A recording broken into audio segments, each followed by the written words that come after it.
I will not send another generation of Americans to war in Afghanistan with no reasonable expectation of achieving a different outcome. That we today have concluded an agreement to end the war and bring peace with honor in Vietnam and in Southeast Asia. Two precedents, two distinct timelines, and the decision to end a war that the US started in a foreign land after millions of lives lost and trillions of dollars spent. With the US evacuating its personnel and citizens as the Taliban took over Afghanistan, many saw the unfolding visuals as a reminder of the fall of Saigon in 1975 Vietnam. The main reason for the callback were the visuals of US retreat from the embassy as chaos unfolded in their surroundings, seeing it as a humiliating moment for the superpower. However, this is not about humiliation of the US, but what remains of these countries when US decides to interfere. Do they leave it any better, or has this been the US's trademark in every country they breached under one circumstance or another, or are they always on a mission to establish peace with honor?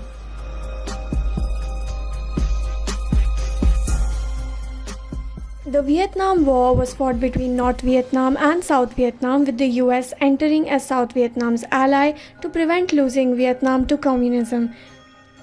After 19 years of a bloody war, the communist-led North Vietnam defeated the US military. The war led to the deaths of 58,000 Americans and 250,000 Vietnamese. The country's infrastructure was ravaged by bombing and landmines, and parts of its otherwise lush landscape had been damaged by toxic chemicals like Agent Orange. As many as 2 million civilians died in the conflict.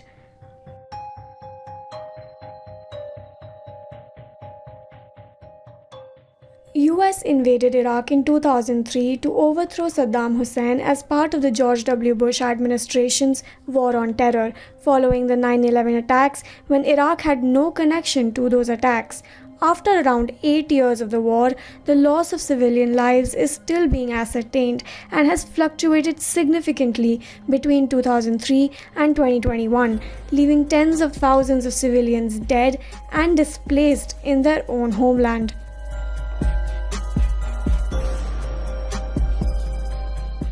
The forever war raged against Taliban after the 9/11 attacks came to an end on August 15, leaving the country in total chaos.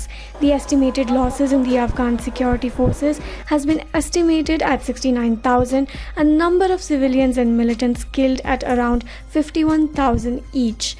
More than 3,500 coalition soldiers have died since 2001, out of which 2/3 of them are Americans. The numbers can keep increasing with different timelines in the different wars, whether it's the 1993 invasion in Mogadishu, Somalia as part of a mission dubbed Operation Restore Hope that left 18 American soldiers and hundreds of Somalis dead, or the successful 1990 Gulf War that killed between 100,000 and 200,000 civilians in Iraq. The cost of US waging war across the world has been immense. Why should we look at the cost of these wars, the cost of letting the US fight in other countries? Today, the entire world is scrambling to review their foreign policy with what has happened in Afghanistan, and all US can say was that their mission was over. A Federal Report.